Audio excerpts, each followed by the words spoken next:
Good afternoon, everyone. And I'm Sandy Sawchuk from Electrical Engineering, and I'm here as a guest myself, but also to introduce our speaker this afternoon, who is Professor Stanley Grant from UC Irvine. And a little bit about his background. He's a professor in the departments of chemical engineering and materials science, as well as civil and environmental engineering. And he's the past chair of chemical engineering and materials science. I think 6 or 7 years you were the chair. And a little bit about his background. He received a BS in geology from Stanford in '85, and MS and PhD in environmental engineering from Caltech in '90 and '92. And his area of study is in water quality, dispersion of pathogens, and transport modeling. And his talk is on measuring and modeling flux of fecal bacteria across the sediment-water interface in a turbulent stream. So let's join me in welcoming Stan Grant. Okay. Okay. And I'll put you up here.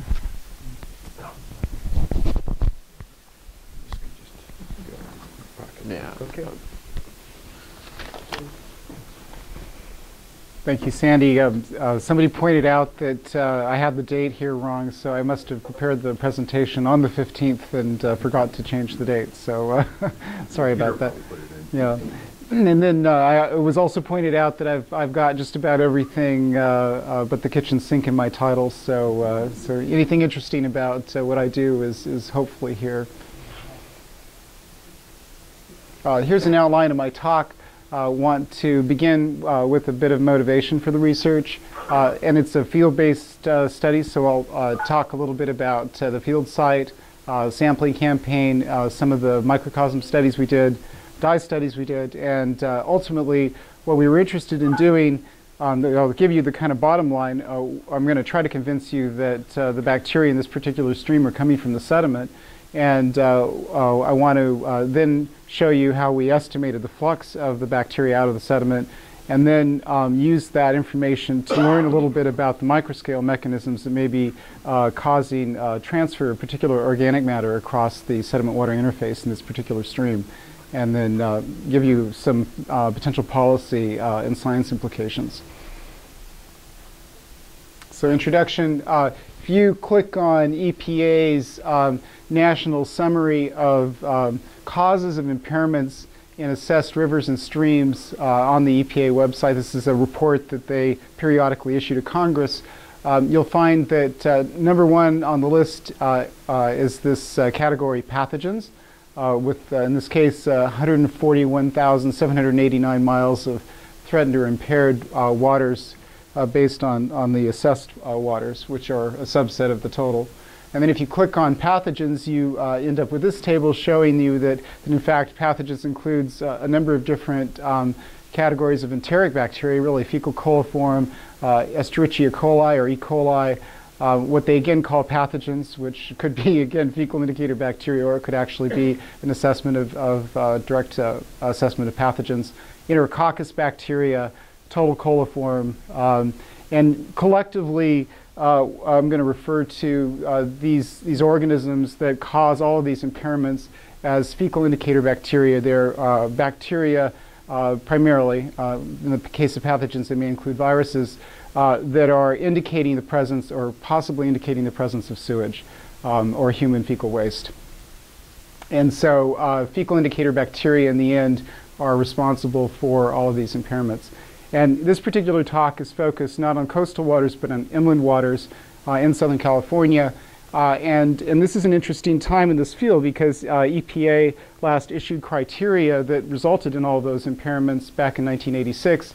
And they're poised to issue another set of criteria, a completely revised set of criteria in 2012. So it's going to be coming out pretty soon. So a lot of people are thinking about what EPA should be factoring into their decision-making process. And here's a paper that came out last year in Environmental Health Perspectives that basically speaks to knowledge gaps that EPA might want to consider in developing criteria for inland recreational waters. And if you look at number 1 on the list, it says what we need to do is understand the transport, fate, persistence, and regrowth characteristics of indicators and pathogens in climatically and hydrologically diverse inland waters.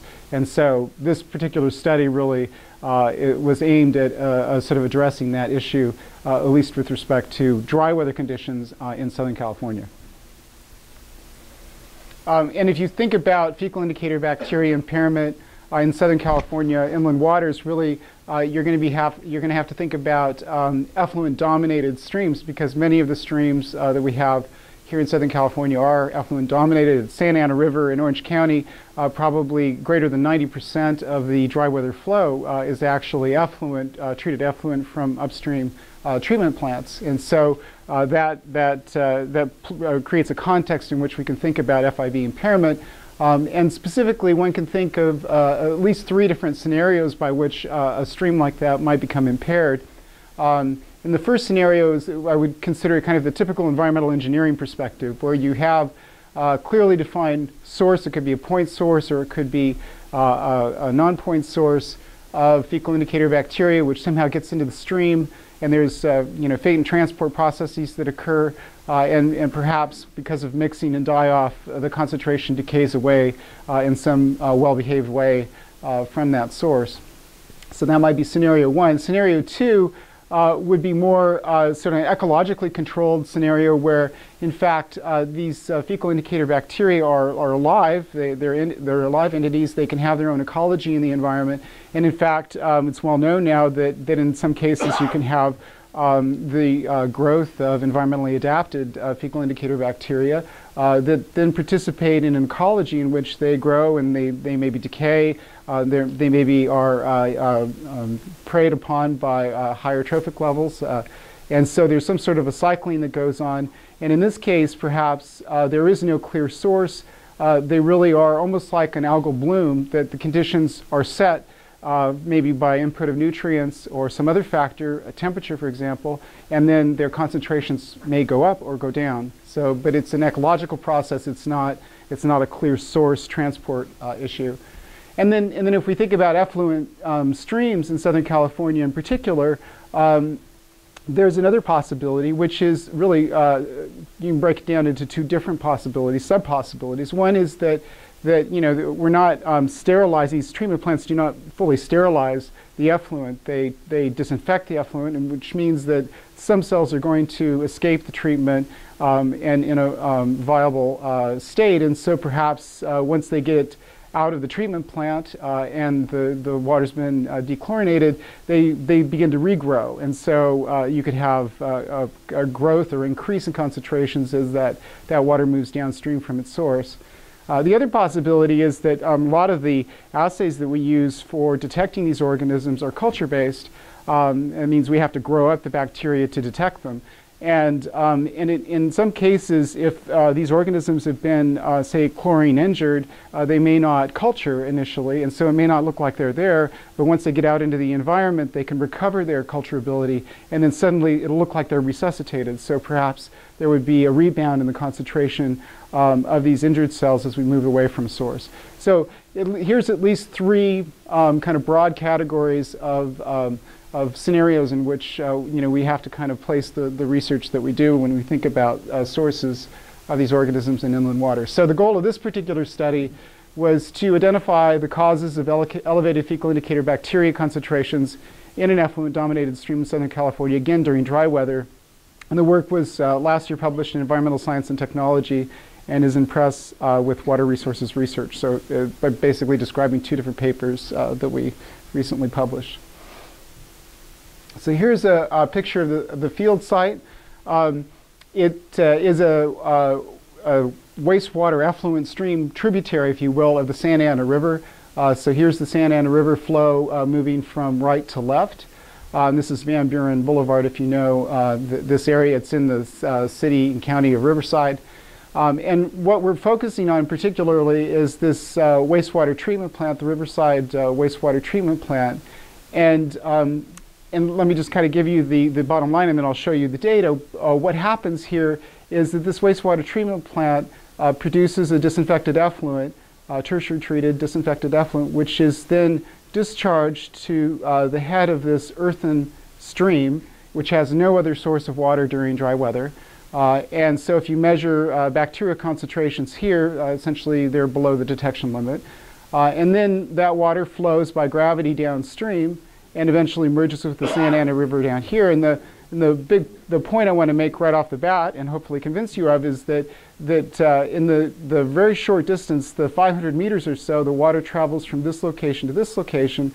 The concentration of fecal indicator bacteria, depending on which one you're talking about, increases 10 to 10,000-fold over the initial concentration here. So there's a very fast recovery of bacterial concentrations over a very short distance. And so then the question becomes, what's causing that? Yeah? What is the logic of discharging good water and polluting it? Well, I mean, that's the point. Where is that pollution coming from? And that's what we were trying to figure out. I mean, we didn't know that this was the case when we started, but we realized very quickly that if, you know, whatever's going on to cause this pollution is occurring over a very, very fast time scale. Okay. And so the goal of the study was to try to assess what is that process. Okay. So first I have to convince you that what I just said is true, and then I have to show you what we think is the process.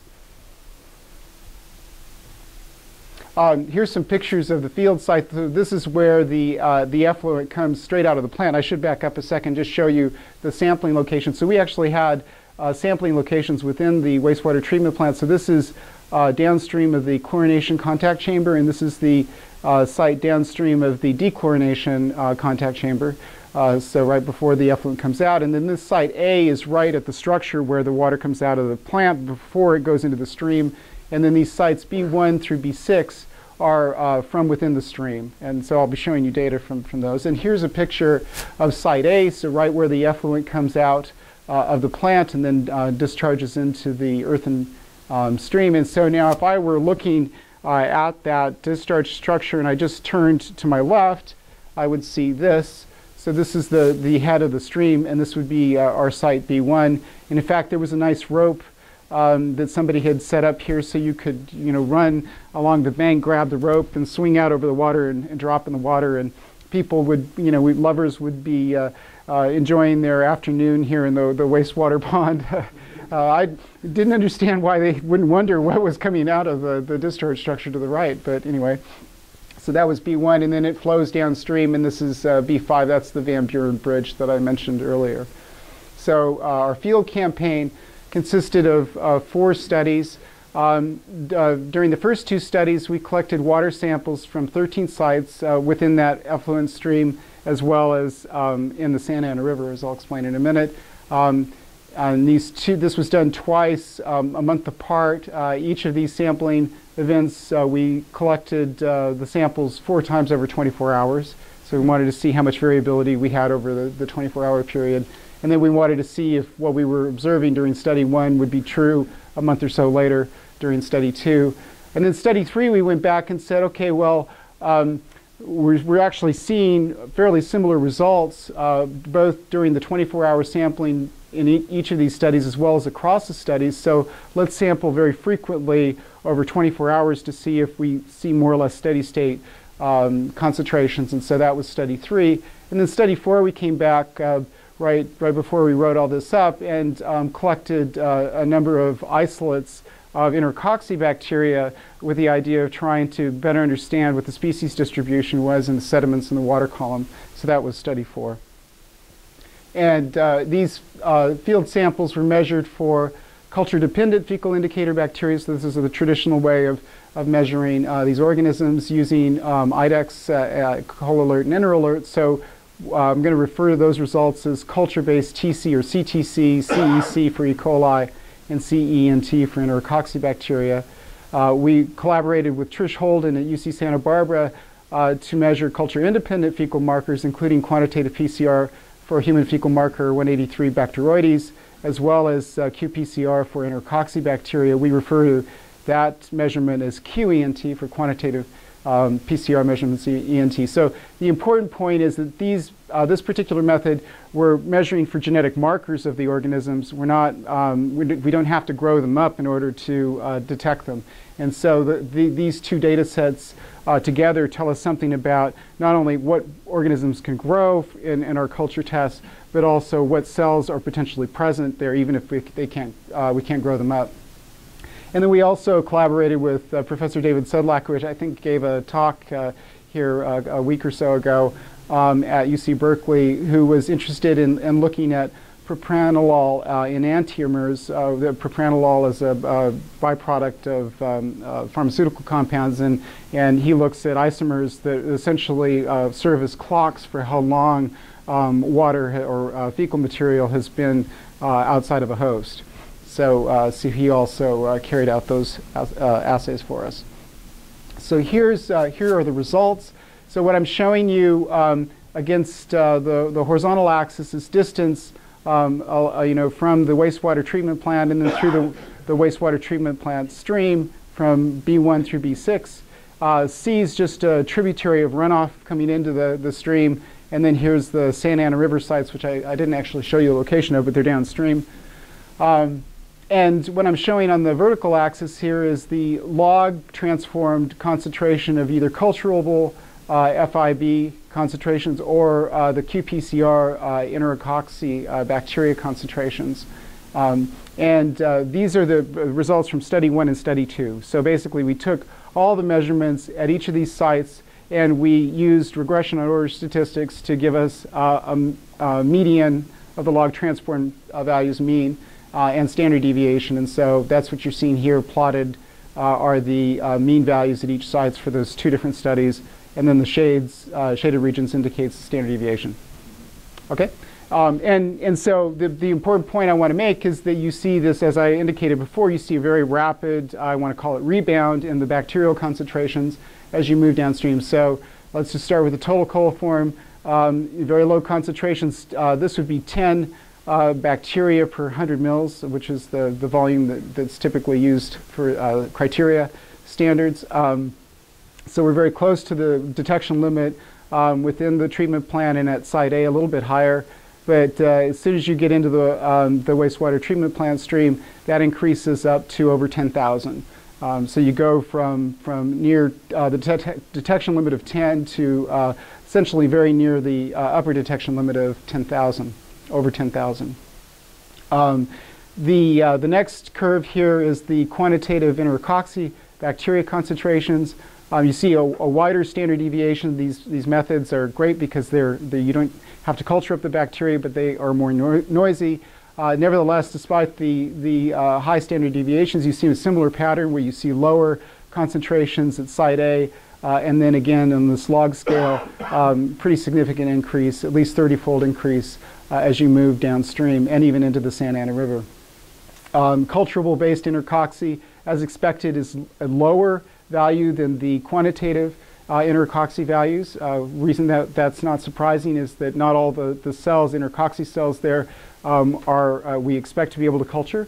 So that's a fairly typical pattern. But again, the culture-based concentrations exhibit a very similar pattern. Low concentrations in the wastewater treatment plant, below the detection limit at A and B1, and then a very rapid increase with distance downstream.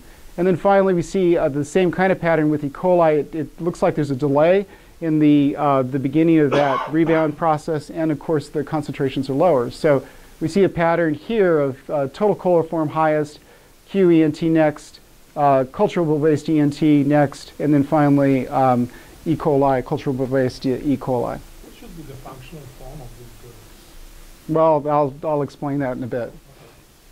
What's going on in the sediments? Here we have culture-based data, and what we see isn't like what we saw in the water phase.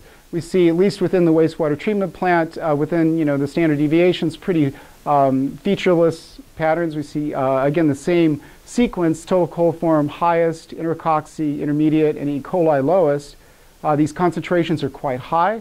We're looking at least for Enterococcus and total coliform, in the range of 100 to over 10,000 bacteria per 10 gram dry weight. But what's interesting, again, is that we see the same sequence pattern, total coliform highest, Enterococcus intermediate, and E. coli lowest. Okay, to summarize then, we see a greater than 30-fold increase in the FIB concentrations from site A to B6, which is a distance of about 500 meters, or a residence time of about 20 minutes or less. We see elevated concentrations of FIB in the sediments on the order of 1,000 per 10 grams dry sediment, 1,000 bacteria, depending on what you're looking at. FIB concentrations in the water and sediment exhibit the same ordering, with total coliform highest, QENT, CNT, and then CEC. And then the other thing I'm not going to show you the data for, but is true, is that the culture-based ENT concentrations, when we measured them every half an hour to an hour at this one site over 24 hours, exhibited a steady state. We're very flat over that period of time. So we have a pretty reproducible, what looks like steady state condition, where you have the effluent coming in pretty disinfected, and then this rebound process occurring as you move downstream. And so that raises the question, where are they coming from? Which is exactly your question. Why would you go to all that trouble to treat the water and then pollute it immediately? So where are the bacteria coming from? Well, we can immediately rule out a couple of possibilities. We know that it's not regrowth in the water column, because if you look at the residence time, and I'll show you dye data in a minute, if you look at the residence time of those water parcels, the bacteria would have to have a doubling time of less than 10 minutes in order to see the kind of increase that we're observing in the water phase.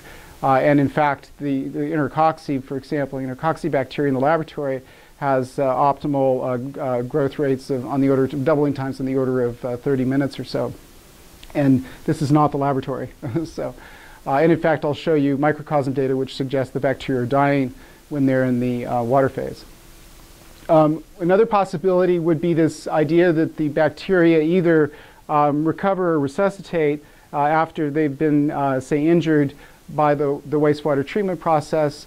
But that doesn't make a lot of sense either, because we saw both the culture-based and the non-culture-based assays increase with distance downstream, which suggests that new cells are actually being added to the water phase as that water parcel moves downstream. It's not just that those same cells are being converted from an unculturable state to a culturable state. Another possibility is that there's just some rogue human fecal source along the stream, some septic tank or illicit connection.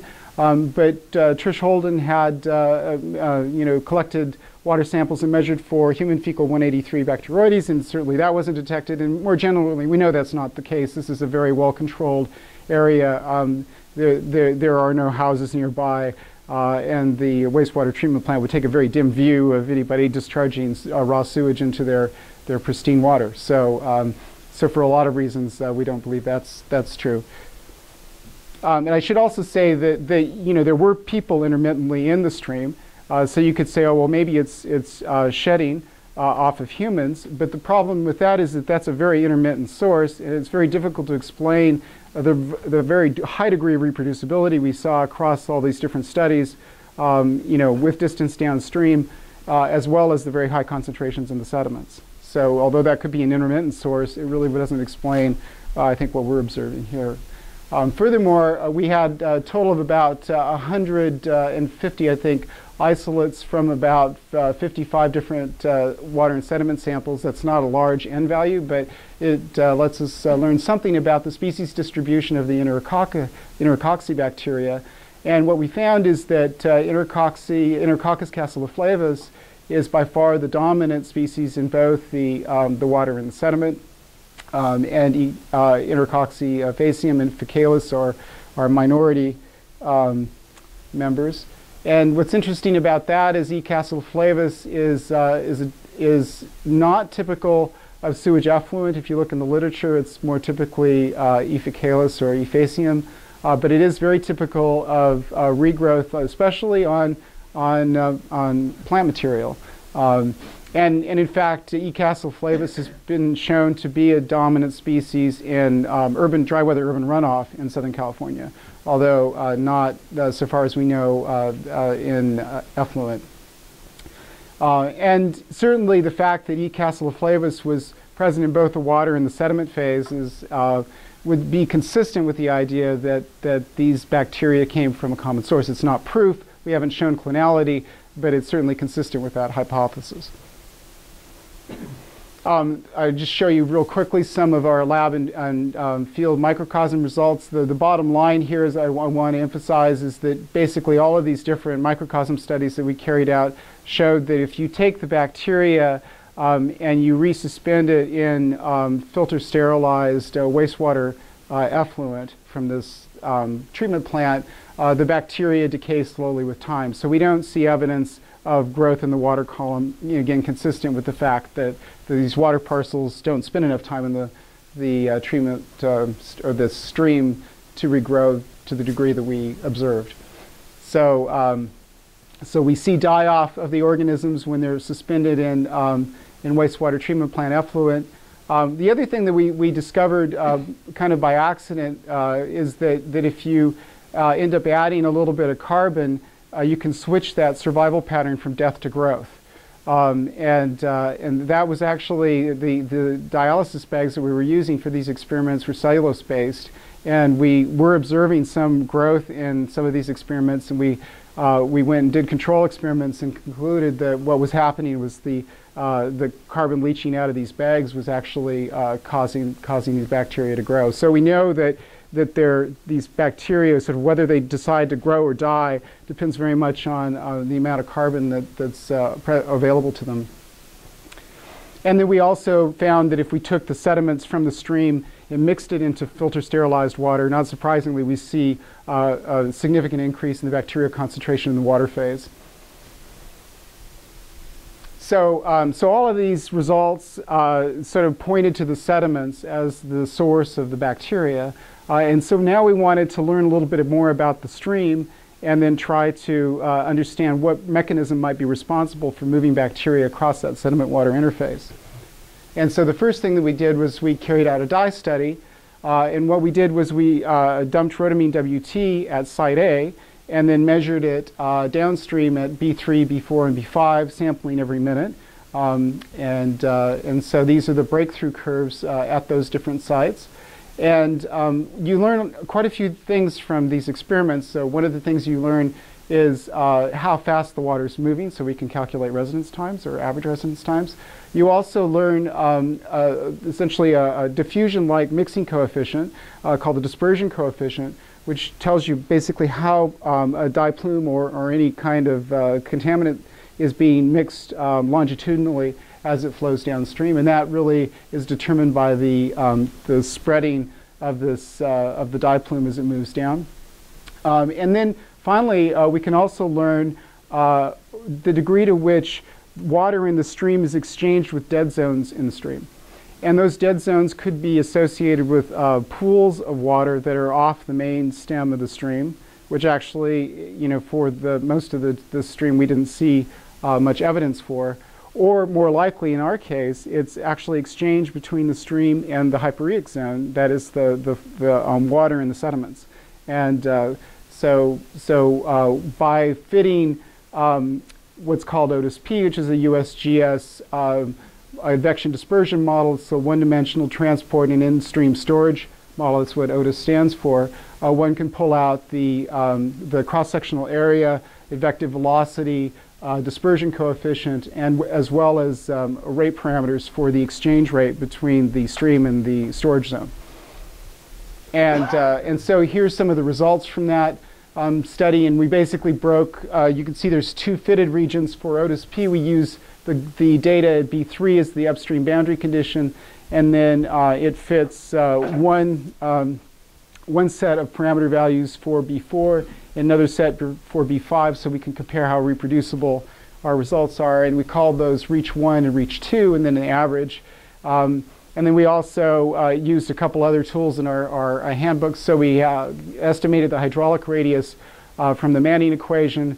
The wetted perimeter of the stream comes from the cross-sectional area, which is estimated from the model, as well as our known value for the volumetric flow rate. The wastewater treatment plant tells us how much water they're discharging. From that, we get a Reynolds number of about 300,000, which means that this stream is fully turbulent.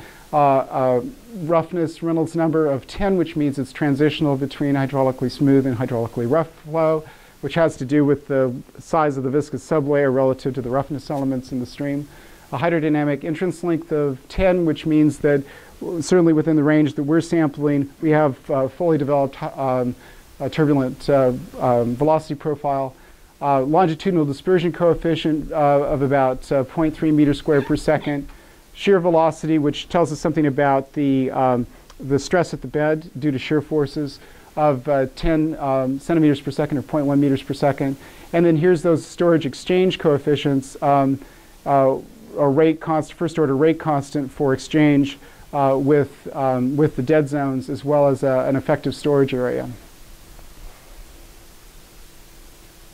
So with that data plus the bacterial data, we can do something kind of novel. We can actually estimate, I believe for the first time, what the flux of bacteria is out of the sediment, presuming that all the bacteria are in fact coming from the sediment. We have no other reasonable explanation.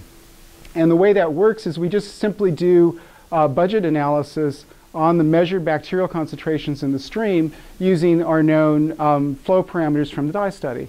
What does that look like? Well, what's causing the bacteria to sort of, what are the elements of that budget for a region bordered by, say, a sampling site 1 and 2?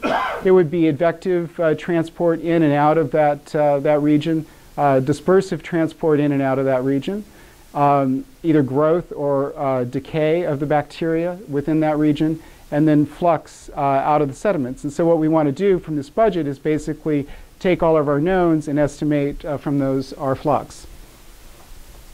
Mathematically, that works out as follows. So we have the flux from the sediment, which is in units, for example, of bacteria per meter squared per second. We have the advective transport term, again, 2 and 1 referred as 2 adjacent sampling sites. We have death or growth, and we have the dispersive transport term, which we can estimate from the slopes of the concentration measurements at sites 1 and 2. And what we find is that when we plug in our values that we've estimated, that the death and growth terms, even if you take the death rates, so the decay rates that we measured in the microcosms, are orders and orders of magnitude less than the advective transport term. In other words, in this particular system, the transport of bacteria between those 2 adjacent sampling sites is dominated by advection. And that's true for the dispersion term too. There's not a lot of dispersive contribution to the budget. And so what that means is that we can estimate the flux simply from the volumetric flow rate being discharged by the wastewater treatment plant, divide that by the wetted perimeter, which we get from the dye studies, and the distance between the sampling sites, which we obviously know, and the concentration difference between 2 adjacent sampling sites, which if you do a little bit of calculus means that really what you're looking at is Q over P times the concentration distance slope, the slope of the concentration distance curve. And so we know Q, we know P from the dye studies. What does dCdx look like? And that gets to your question about what should the functional relationship here be. And so what we need to do, instead of plotting these on a log basis, which I showed you before, we need to plot them on a linear basis. And then what we're looking for is to see if there is a constant slope or a slope to these data. And surprisingly, what we find is that the slope, there is a slope, and it looks like there's a single slope that characterizes the full length of this 500-meter stream. I mean, within the resolution of our data, we can't say there's anything different. So we fit a line to these data for Enterococcus, for example, and we estimate that the dCdx is about 7,000 Enterococcus per meter to the fourth. Doesn't necessarily mean anything. Total coliform, again, also fits a nice linear trend, so we can pull a slope out of that, 400,000. E. coli is a tougher case because you remember we didn't have a lot of cases where the E. coli was above the detection limit. We had 2 cases, so all we can do is draw a line between them, which we could do for comparison purposes. So what do we have? We know Q and P from the dye studies. Here's our dCdx values for total coliform E. coli and Enterococcus. Just plugging them into that equation gives us these flux values. The important point I want to make is that we're looking at 3 order of magnitude change in the flux from about 100 to about 100,000 for the different bacterial groups. What's interesting then is to take all of our sediment measurements, and these sediment data were bacteria on a per gram dry weight basis of sediment. And we can make an assumption, just say, for the purposes of normalization, assume all the bacteria went into the pore fluids. We know that that's not true. So we know not all the bacteria are in the pore fluids, but for the sake of argument, let's go ahead and assume that for the moment. And so that would give us the following estimates for bacteria in the pore fluids. And again, notice that it ranges about over about 3 log units, from a million to 3 times 10 to the 9th, 3 billion. What's very interesting is that if you then take the ratio of the flux that we measured from the water phase data, and you divide it by the estimates for the bacterial concentration in the pore, which we took from the sediment data, so these aren't convolved, you take the ratio and you end up with a value which is, across these 3 different groups, very similar. So roughly within a factor of 2, they're 10 to the minus 4. And what does that mean? If we take the ratio of the flux and the C pore, that means that and then we get a constant value across these different groups, it means that they're proportional. And so that proportionality constant we're going to call a mass transfer coefficient, which in this case is about 10 to the minus 4 meters per second. Okay. Now that form, for those of you who know anything about mass transfer in say, chemical engineering for certain, is known as a film model. It looks very much like a film model where you say that the flux is equal to some mass transfer coefficient times the difference between the concentration at the interface and the bulk concentration. These two become identical in the event that our pore concentrations are much larger than the bulk concentrations, which are very likely in this case. So what we've recovered essentially by this analysis is what a chemical engineer would probably start with, which is the idea that the flux is really just proportional to the bacterial concentration in the sediments. But the important point I want to make here is that first, so far as I know, these are the first turbulent measurements of flux out of sediments in a turbulent stream. And secondly, it's the first demonstration of a rate law for that. And of course, that can be incorporated into models of sediment and water quality. Did you notice any change over time? I'm sorry? You had change in time. You had measurements on 3 occasions, if I remember, from the first part of the Yes, talk. that's right. So you can do this for each of these sets of measurements. These, right? yes, well, these. So like the coefficients that you get, they change with time, and that pretty much comes from. Yeah, so all of the values that I'm showing you are averages. All the experiments. So they're averages across all the experiments. This isn't a single realization. And so one of the really cool things this allows us to do is then to evaluate what mechanism might be responsible for moving the bacteria from the sediment to the water column. Not only do we know the flux, but we actually know the mass transfer coefficient, which then gets to the actual microscale process that's causing the bacteria to move from the sediment to the water. And so we kind of systematically want to go through and evaluate different possibilities. One is that the bacteria are attached to particles that are being eroded off of the surface. And I didn't mention this, but we also collected water samples at the same time that we were collecting bacteria samples. We were also measuring particle size distributions in these samples using a laser diffraction instrument. And here's the results from these are basically particle size distributions where the vertical axis is arbitrary, but the horizontal axis is the log of the particle diameter in microns, so from about 3 microns up to about 400 or 500 microns. And we're going from within the wastewater treatment plant, the discharge point, and then the wastewater treatment stream. And I guess what we'd expect to see in an erosion case is that we didn't see a lot of particles initially, but as the water flows downstream, we start seeing the lifting up of the the particles off the stream bed and some modes showing up in the particle size distribution. But we see exactly the opposite here. We see 2 very distinct modes in the wastewater effluent. One at 14 microns, another one 281 microns. It's probably too accurate. And then as you move into the stream, you still see these 2 modes. And what's very interesting is that actually it looks like the stream's processing the modes.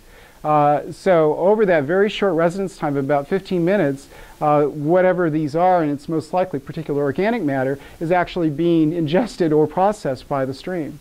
So we see exactly the opposite of the trend that we would expect to see if this was an erosive process where all the particles were coming off of the bed, at least in this size range. So we can't, from these data, argue that particle erosion is responsible for the bacterial flux. Another possibility is we have a turbulent boundary layer here because we know we have turbulent flow in the stream. And so one way that mass might be transferred from the sediment to the water column is diffusion across a diffusive boundary layer associated with a viscous sublayer. And in this, if this were the case, then one can actually estimate the flux. In this case, it's flux of oxygen into the sediments from the stream.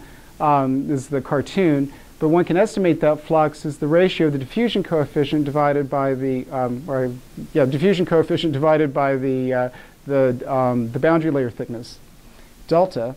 And so in that case, this mass transfer coefficient should be the diffusion coefficient divided by the boundary layer thickness. The diffusion coefficient for bacteria is extraordinarily small from the Stokes-Einstein equation, which gives rise to a Schmidt number, which is the ratio of the kinematic viscosity and the diffusion coefficient, which is extraordinarily large. It's over 2 million, or 2 million here.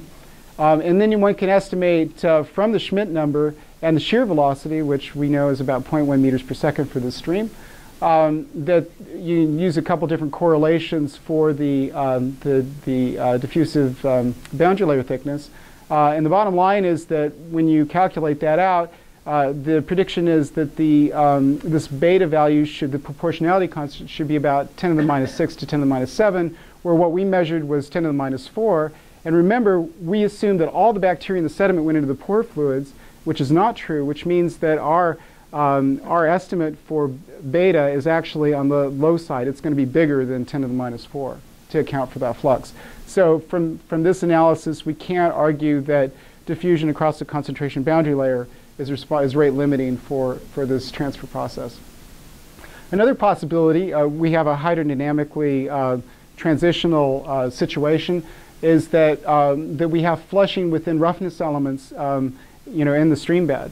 And so the idea here is that bacteria are kind of lifting off the surface, maybe diffusing into these roughness elements or cavities formed by the roughness elements, and that you have vortices which are transporting the bacteria into the free stream.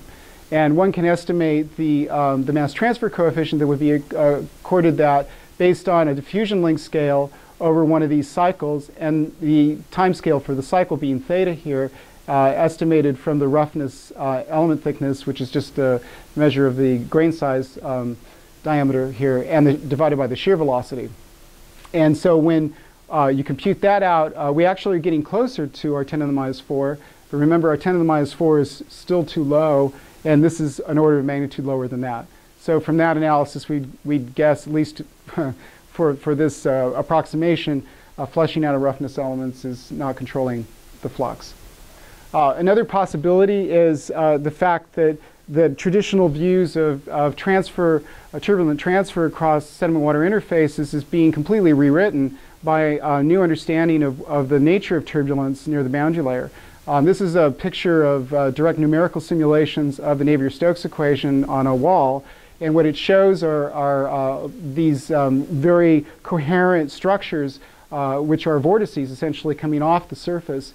And these vortices lead to bursts of transport, both of momentum, mass, and heat between the free stream and the surface. And one sort of conceptualization of the very, very close vortices very close to the surface are what are called quasi-streamwise vortices, which are counter-rotating vortices that run more or less parallel to the stream.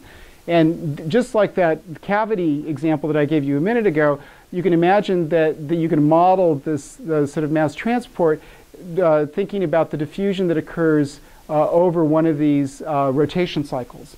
And so by doing so, one ends up with this relationship here, which dm is just the diffusion coefficient for the bacteria. Tau is an estimate for one of the rotation revolutions of these vortices, which is estimated based on, again, the Schmidt number and the shear velocity. And in this case, using what is called surface renewal theory, you end up estimating that the rate transfer coefficient should be about 10 to the minus 6, which is way too low for what we observed. So coherent turbulence, at least as parameterized here, doesn't appear to be controlling the flux either. So we're ruling out a lot. So finally, we went, okay, we're out of ideas, but we noticed that in these dye studies, we were seeing significant exchange, we see significant tailing of those breakthrough curves in the dye experiments. And that tailing is indicative of an exchange process going on between the stream and some dead zone. We know the dead zones aren't off-stream pools, so most likely they're actually exchange of water between the stream and the stream bed.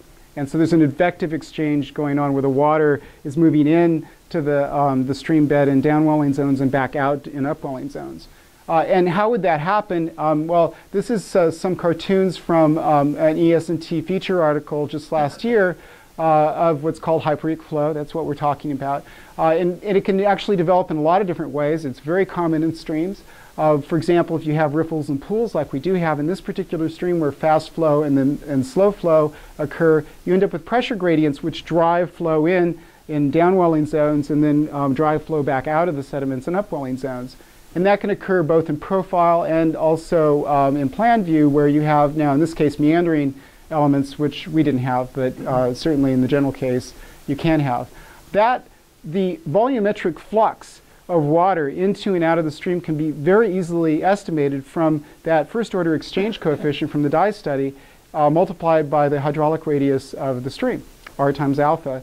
And when you then estimate what that volumetric flux would be, so the bacteria just hitch a ride on the water going in and coming back out again, it works out to 2 times 10 to the minus 3 meters per second. And that looks really promising. In fact, that would be exactly right if approximately 5% of the bacteria that we measured in the sediments were partitioned into the pore fluids, which is not unreasonable.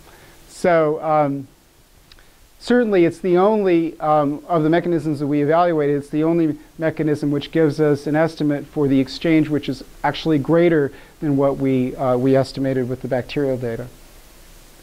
So summary of the flux studies, we have a new rate law for bacterial flux. It's not really new, it's in every textbook for interfacial transport, which appears to be valid for 3-decade change in flux and sediment FIB concentrations. The mechanisms evaluated, hyporheic flow across the sediment water interface appears to most likely explanation for our observed mass transfer coefficient of circa 10 to the minus 4 meters per second. And this may also explain why we saw the rapid processing of the particles coming out of the wastewater treatment plant. We, under microscopy, observe a lot of organic particles.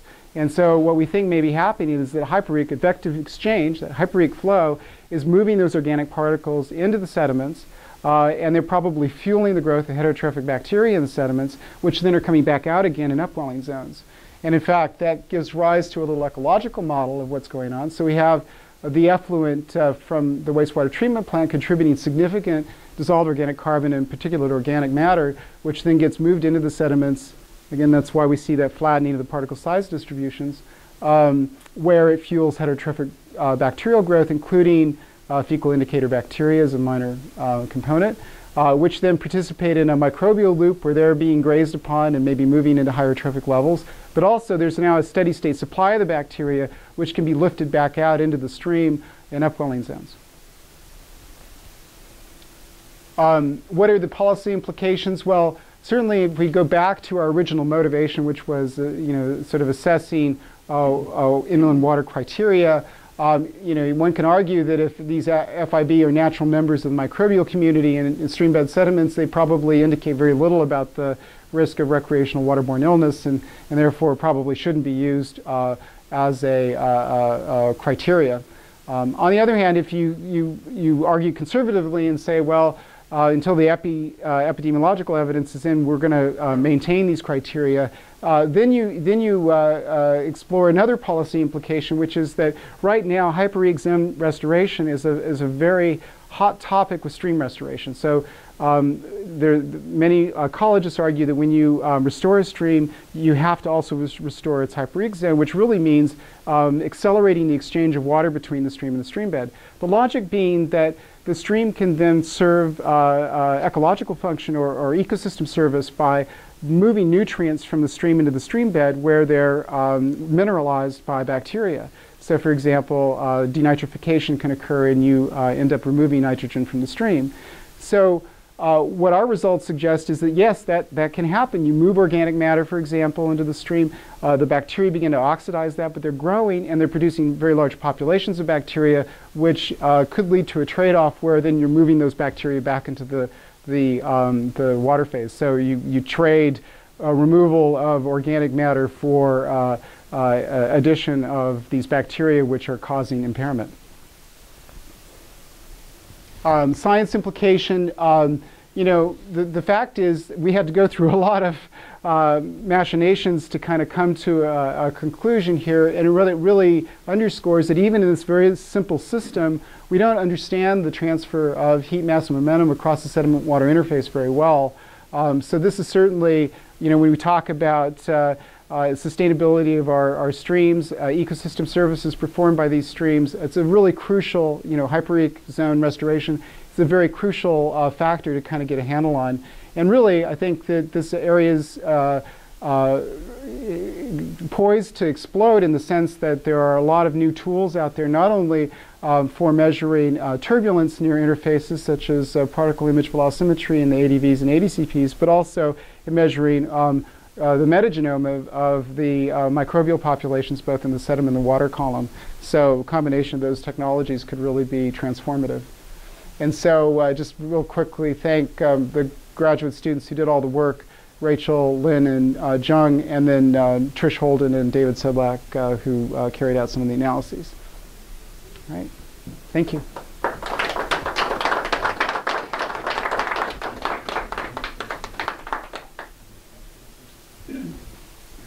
So we have time for some questions or comments.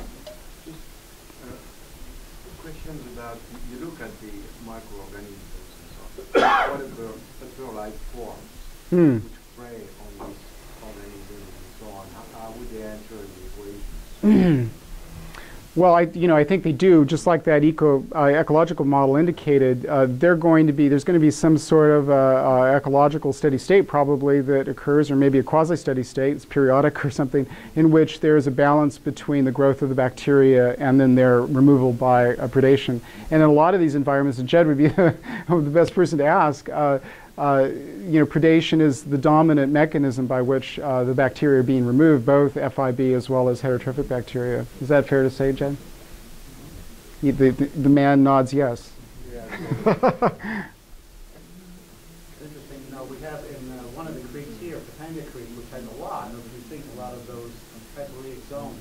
Up in the village, which has a lot of homeless encampments and is pretty impaired, it actually cleans up incredibly as it goes through the unpopulated place. Oh, really? As it heads towards the water. So I don't think it's necessary that they have to add FIBs. Right. It might very well depend on the types of source water, right. the types of sediment, Right. and the types Right. of organic matter. Right, exactly. This is a very good point. So what is unique about this particular field site is the fact that this is effluent coming out. It has very high DOC and a lot of POM obviously coming out in the particle size distributions, and so that may be unique to the sort of effluent dominated streams that we're looking at in this particular area in Southern California. So point well made. Here's a philosophical questions.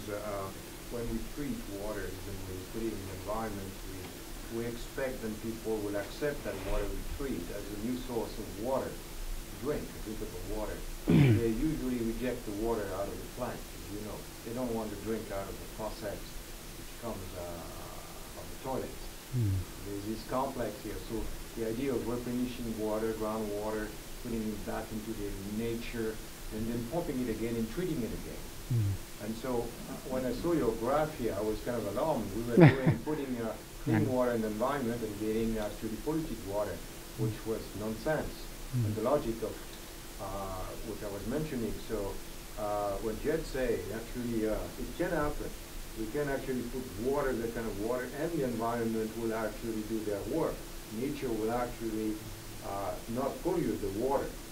And so we can pump it again and treat it, providing source, fresh source of water to a population. So there's hope, I think, that we can use nature as a buffer to provide drinking water to populations. I think the other point I should make, kind of as an intersection of what you both just said, is that one policy implication that wasn't there is that perhaps wastewater treatment plants need to dial down the amount of nutrients that they're releasing into these streams, and that, in fact, this work was co-funded by some partners, including wastewater treatment plant operators, and it was suggested to me at some point when we were writing this up that maybe this was too important a result to publish because they worried very much that that the regional board would get wind of this and then would basically issue a cease and desist order, and which would shut down discharge of the effluent to the Santa Ana River, which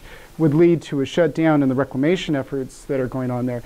So so that might be a counter, or maybe a more environmentally benign way of arguing this, that it really isn't the hyporheic zone that's causing the problem. It's overloading the hyporheic zone with nutrients from the wastewater discharges due to lack of adequate treatment.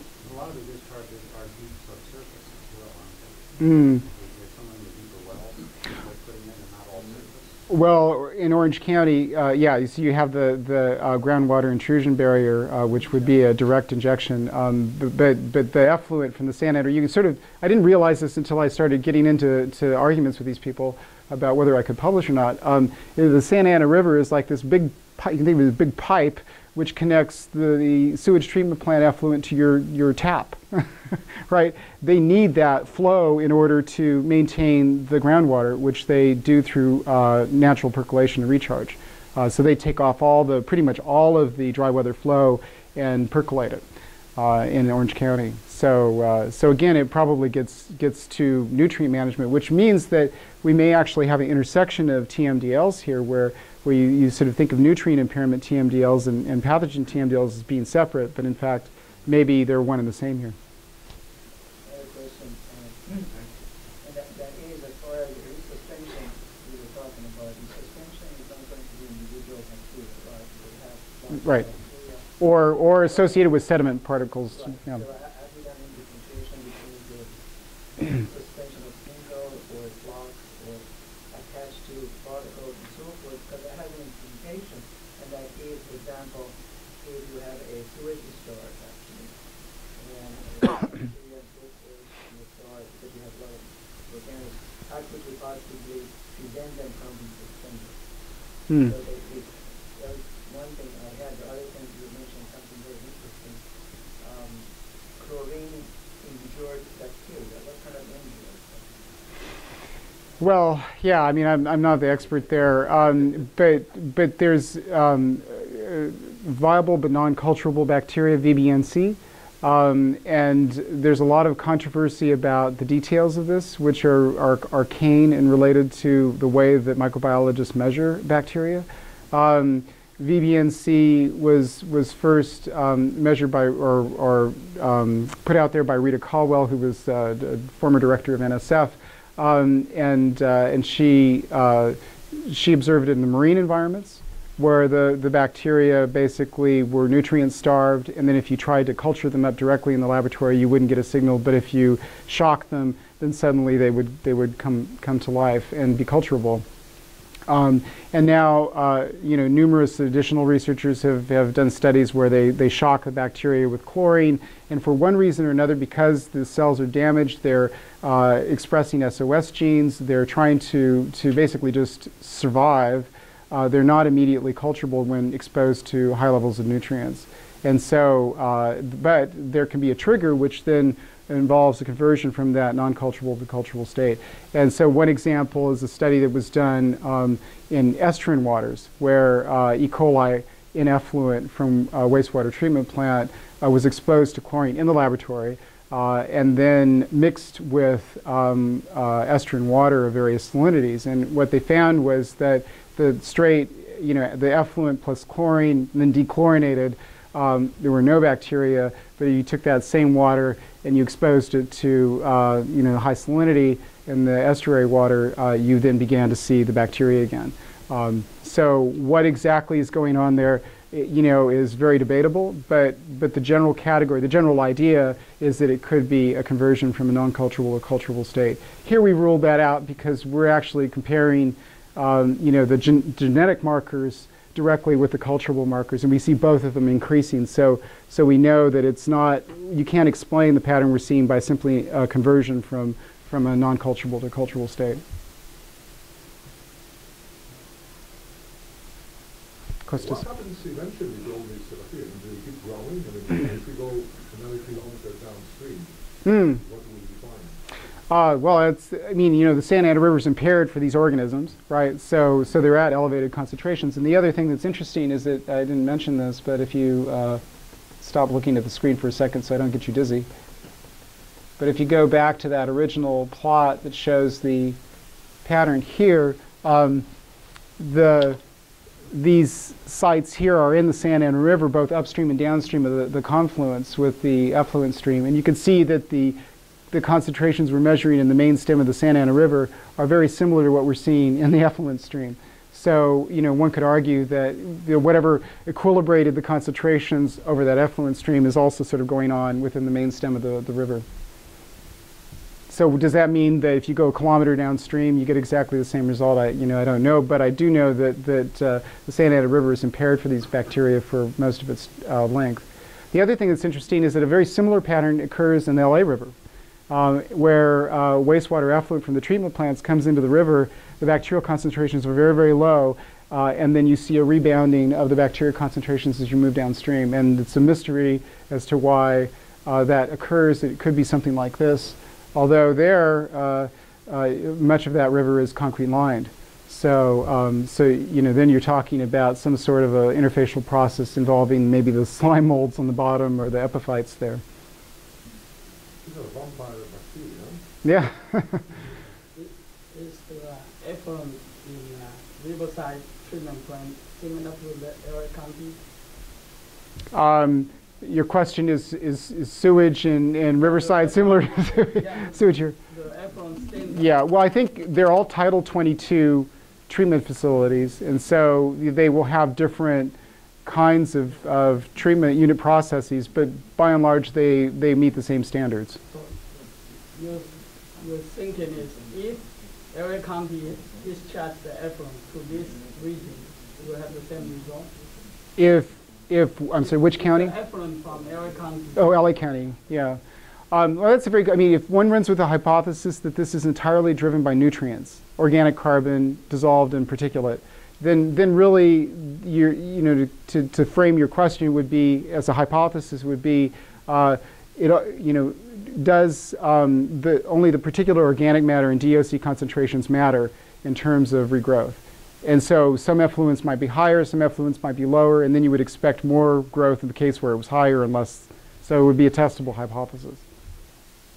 Because if you go to LA County water treatment, wastewater treatment plant, they drink the water for you in front of you. Yeah. You know, they claim that it's drinkable. Orange County. But maybe Riverside has different standards. They have good immune systems. Now, you say they are privately operated. You know, I don't know the details. My understanding is that they're run by the County of Riverside, but they may have contractors handling a lot of the operations. Sandy. I think there's one slide where you mentioned in the future that there may be much better sensing systems available.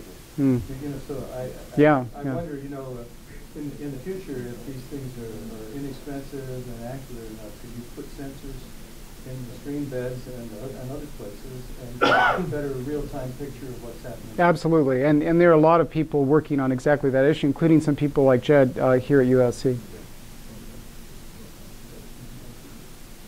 All right. Okay. Any other comments, questions? Okay, thank you. Very nice. Thank you.